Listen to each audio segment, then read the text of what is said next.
άργησα, αλλά τους πήρα τηλέφωνο στον δρόμο και μου είπαν θα μας περιμένουν. Εάν ξεκινήσουμε τώρα, μπορούμε να είμαστε Νεμαία σε 2 ώρες. Ωραία, φεύγουμε. Πάμε, πάμε.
Η μυθολογία με την ιστορία βρίσκονται σε αυτό τον τόπο σε τέλεια αρμονία. Είμαι η Βένια Αντωνίου και σας καλωσορίζω στην πανέμορφη Νεμαία.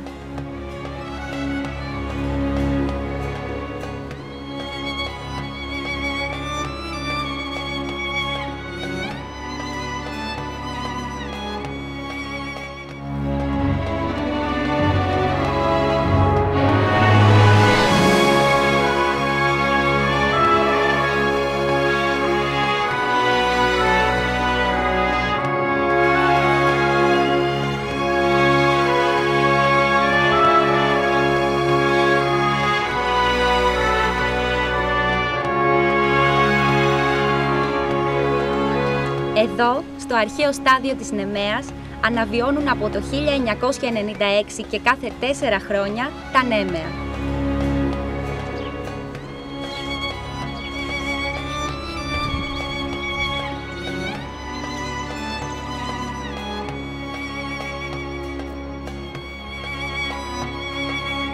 Εδώ βρίσκεται η αρχαία Νεμαία. Η ονομασία της προέρχεται από τη λέξη νέμος, που σημαίνει λιβάδι.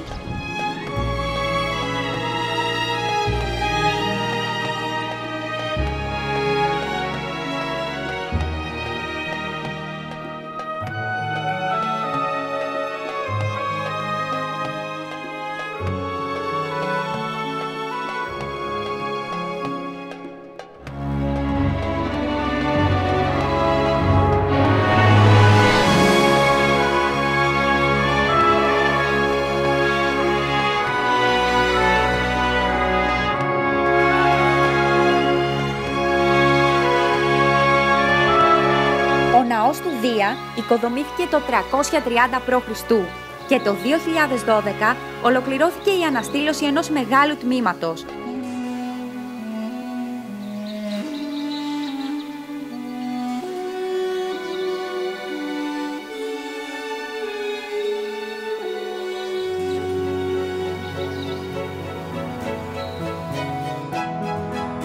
Στην παρέα μας προσθέθηκε και η ομάδα εναλλακτικού τουρισμού Greco Paths και όλοι μαζί ήρθαμε πιο κοντά στην ιστορία της αρχαίας Νεμαίας.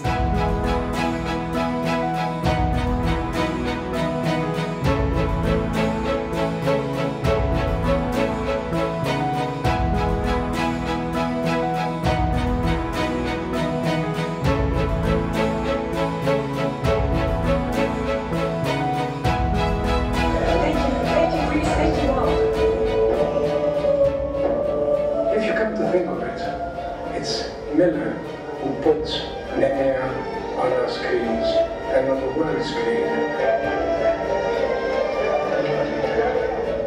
Ο Στέφανος Μίλερ, που έκανε σκοπό της ζωής του την ανάδειξη του αρχαιολογικού χώρου της Νεμαίας, παρότι δεν δίνει συχνά συνεντεύξεις, μας μίλησε για το κέντρο του κόσμου του, τη Νεμαία.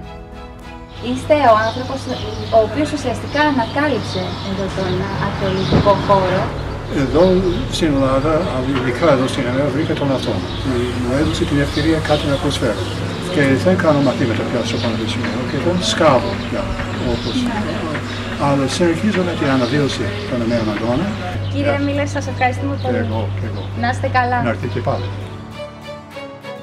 Έχετε αναρωτηθεί ποτέ ποιος είναι ο πρώτος Αμερικανός πολίτης που πάτησε το πόδι του στην Ελλάδα? Ο κύριος πίσω μου.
Σε αυτά λοιπόν τα μικρά τα σοδούλικα κόκκινα πραγματάκια οφείλεται το υπέροχο αγιοργίτικο κρασί.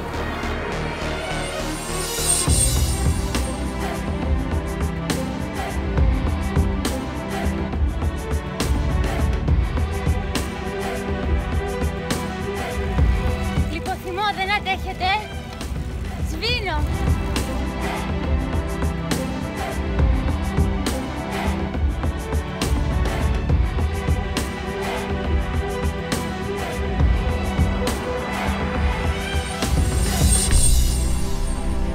Ο δρόμος για τα κρασιά είναι δύσκολος και απαιτεί θυσίες.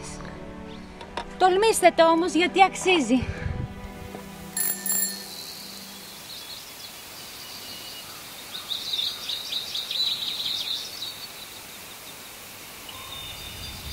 Η Νεμαία αποτελεί τη μεγαλύτερη αμπελουργική ζώνη της Ελλάδας. Οι αμπελώνες της εκτείνονται σε περισσότερα από 15.000 στρέμματα.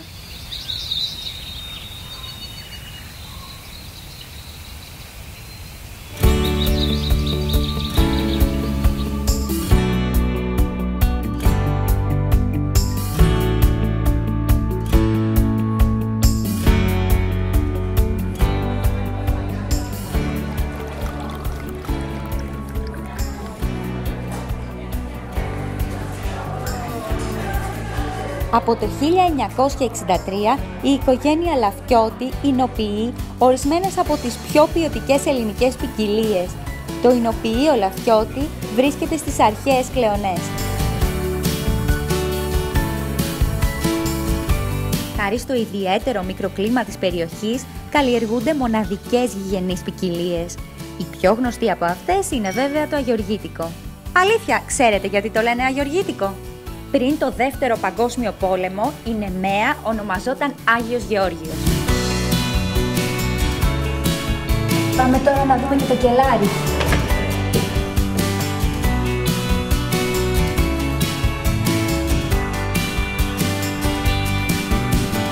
Τα κρασιά οριμάζουν σε δρύυνα γαλλικά βαρέλια στην κλιματιζόμενη κάβα και παλαιώνονται μόνο οι ερυθρές ποικιλίες.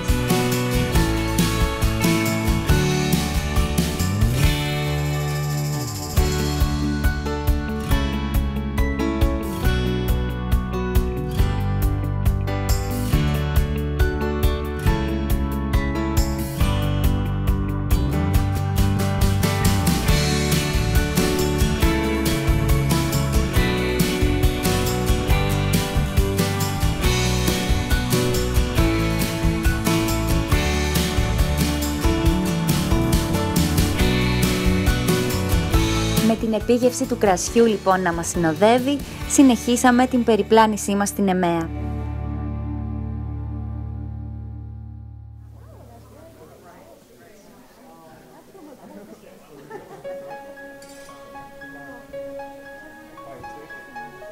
Εδώ, κυριολεκτικά μέσα στους αμπελώνες της Νεμαίας, βρίσκεται ο μοναδικός στον κόσμο ναός του Ηρακλή, δηλαδή ό,τι απέμεινε.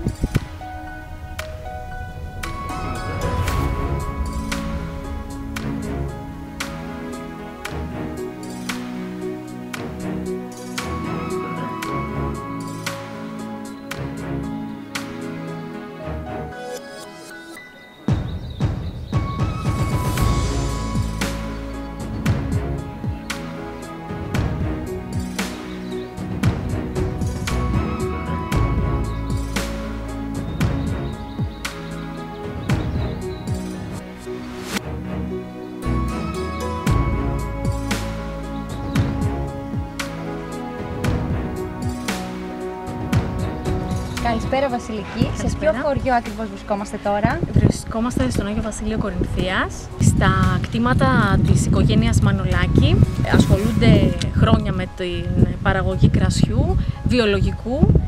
Αριστερά μας έχουμε ποικιλία ροδίτη. Σε ποια εργασία τώρα τους προλάβαμε? Τώρα αυτή τη στιγμή κάνουμε διαλογή. Πετάμε τα στήρα και κάνουμε και αρέωμα παραγωγής τους, ώστε να κρατήσουμε τα δυνατά. Από αυτό εδώ δηλαδή θα ξεπεταχτεί Από το αυτό θα γίνει το τσαμπί μας.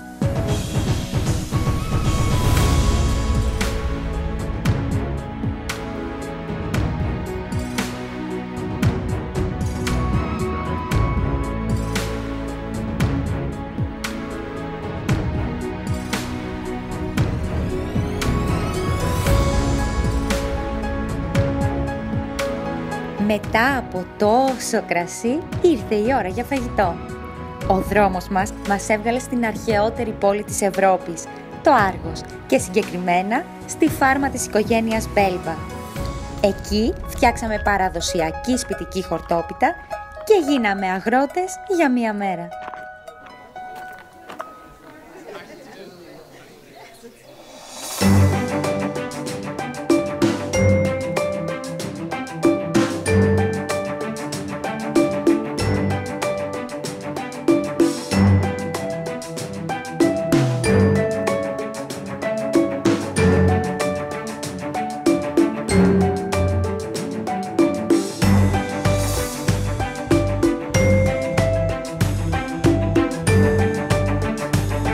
Η κυρία Άννα έβαλε όλη της την τέχνη αλλά και το μεράκι της για κάθε τι παραδοσιακό και άνοιξε το φύλλο φυσικά με τα χεράκια της.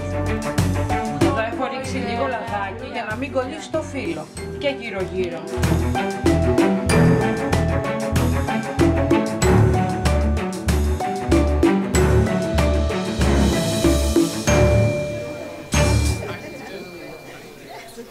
Πάμε να κόψουμε λίγο, να δουλειάσουμε για τη χορτόπιτα. Ναι, θα πάμε γιατί φτιάχνουμε παραδοσιακή χορτόπιτα, τη φτιάχνει η μητέρα μου.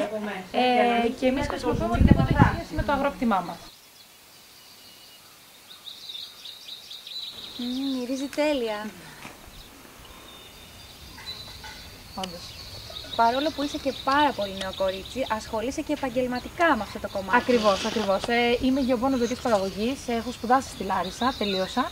Αυτή τη στιγμή σπουδάζω σε γαλακτοκομική σχολή μαζί με τον αδερφό μου και επιδιώκουμε να κάνουμε τη δική μας τυροκομική μονάδα. Δηλαδή θα το εξελίξεις. Θα το εξελίξω, ναι. Η ζωή εδώ στο χωριό πώς είναι? Είναι πολύ πιο χαλαρή η ρυθμή και εσείς αυτή τη στιγμή βλέπετε ότι δεν ακούγεται ίχνος και ήχος, απόλυτη ηρεμία. Οπότε κάποια πράγματα είναι πολύ διαφορετικά. Έχω τις παρέες μου με τις οποίες θα βγούμε κάθε Σάββατο ή οτιδήποτε κτλ. Στα πλαίσια ας πούμε της ηλικίας. Αλλά ναι, η μεγαλύτερη διασκέδαση είναι η φύση.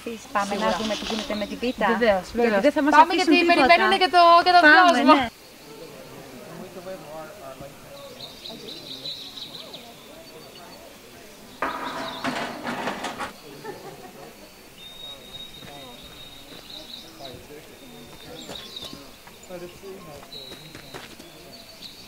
Και ενώ για αλλού ξεκινήσαμε, αλλού η Σοφία μας πήγε.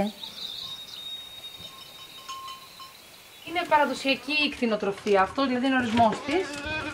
Όταν λέμε παραδοσιακή κτηνοτροφία εννοούμε μικρού αριθμού ζώα, τα οποία τα αρμέγουμε με τα χέρια. Λοιπόν, εδώ είναι τα καρδάρια, οι καρδάρες, τα σκεύη τα οποία χρησιμοποιούμε για τη συλλογή του γάλακτος. Κρατάμε το στήθος της και πιέζουμε χαμηλότερα έτσι ώστε να συσσωρεύσουμε το γάλα, έτσι. Και με αυτή την κίνηση βγάζουμε το γάλα. Της αρέσει όμως. Της αρέσει. Της αρέσει, γι' αυτό και εμείς όταν ερχόμαστε στα ζώα θα παρατηρήσεις ότι όταν αρμέγονται αναχαράζουν. Που σημαίνει μυρικάζουν. Βγάζουν δηλαδή το φαγητό, εκείνη τον έχουν καλή ευχαρίστηση και χαλαρώνουν. Να ξέρεις, το κορίτσι αυτό είναι πάρα πολύ καλό, το βλέπεις. Μου έφερες την καλύτερη. Ναι. Εγώ τώρα θα τις κάνω ακριβώς. Έτσι. Μπράβο, τη φέρνεις κοντά σου τέλεια, έτσι. Και την αφήνεις εκεί να ηρεμήσει. Υποτίθεται πρέπει να σταματήσει. Πολύ ωραία. Και πιάνεις το στήθος τώρα. Από κάτω χαμηλά, τέλεια. Δεν μπορώ.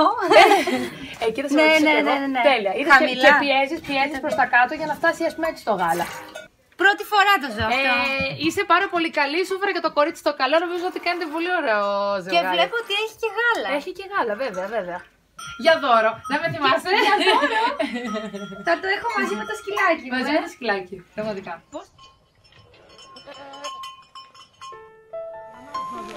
Ώρα για πεζοπορία, γιατί μετά μας περιμένει το φαγητό. Πάμε να τους ακολουθήσουμε.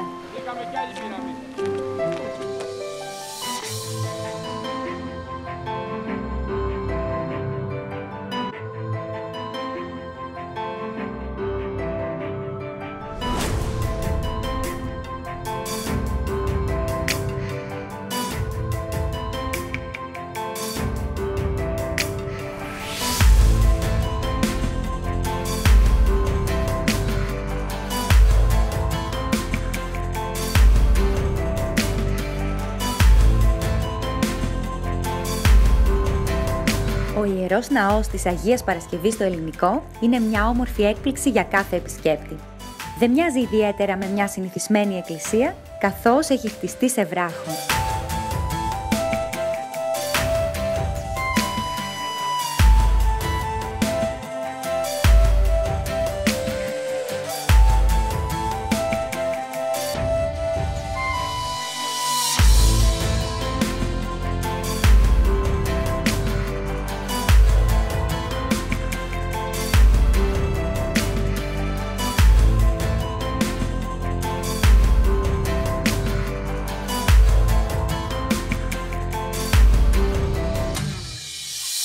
Η πιο καλή γκαρσόνα είμαι εγώ και η κυρία Άννα η καλύτερη οικοδέσποινα.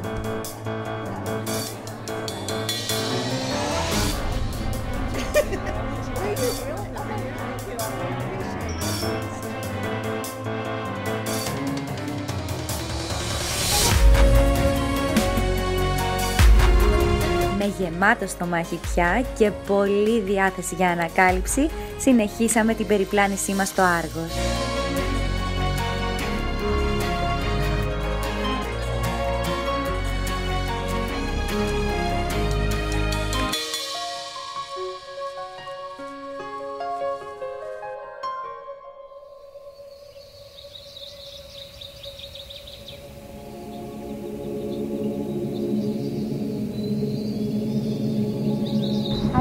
Πίσω μου βρίσκεται η αρχαιότερη πυραμίδα που έχει βρεθεί στην Ελλάδα. Είναι γνωστή ως πυραμίδα του Ελληνικού και χτίστηκε τον 4ο αιώνα π.Χ.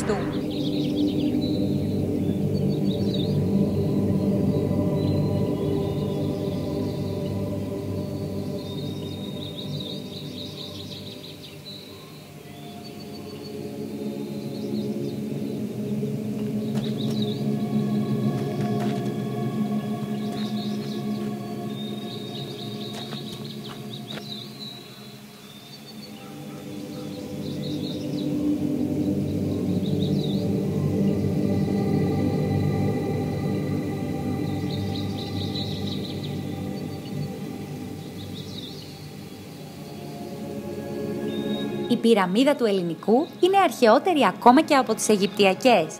Πολλοί λένε ότι ίσως ήταν ταφικό μνημείο, ενώ άλλοι ότι πρόκειται για ναό.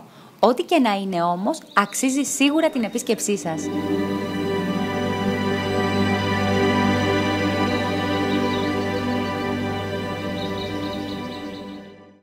Θέλετε κι άλλο Travel Diary? Αν ναι, ακολουθήστε μας στα social media και μην ξεχάσετε να εγγραφείτε στο κανάλι μας στο YouTube. Θα βλέπετε πρώτοι τα νέα ταξιδιωτικά μας βίντεο και τις εκπομπές μας. Στη διαδρομή μπορεί κανείς να θαυμάσει το αρχαίο θέατρο του Άργους και την νεοκλασική αγορά.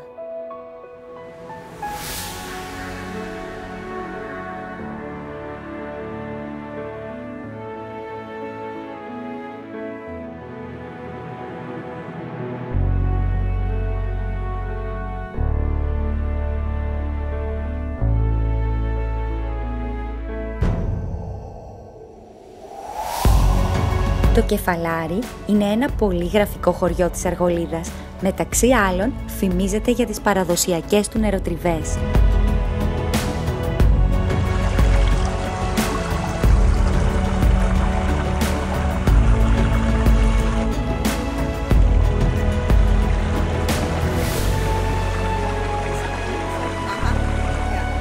Για πάνω από 200 χρόνια, οι νεροτριβές του Κεφαλαρίου παραμένουν σχεδόν αμετάβλητες και παρόλο που λειτουργούν κανονικά, αποτελούν μνημεία λαϊκής αρχιτεκτονικής.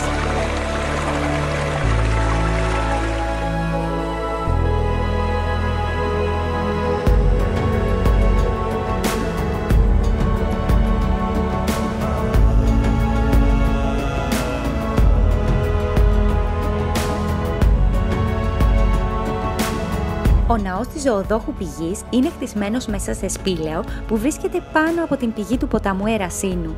Παλιά μάλιστα το σπήλαιο ήταν κήτη του υπόγειου ποταμού.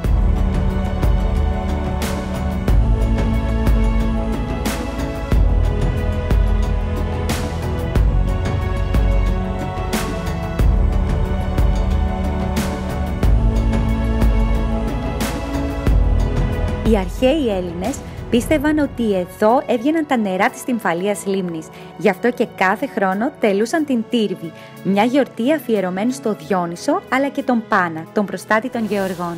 Αυτός ο αρχαίος και ιερός τόπος είναι ο καλύτερος επίλογος για αυτό το ταξίδι. Το ταξίδι της ανακάλυψης βέβαια αξίζει να μην τελειώνει ποτέ. Εις το επανειδήν λοιπόν.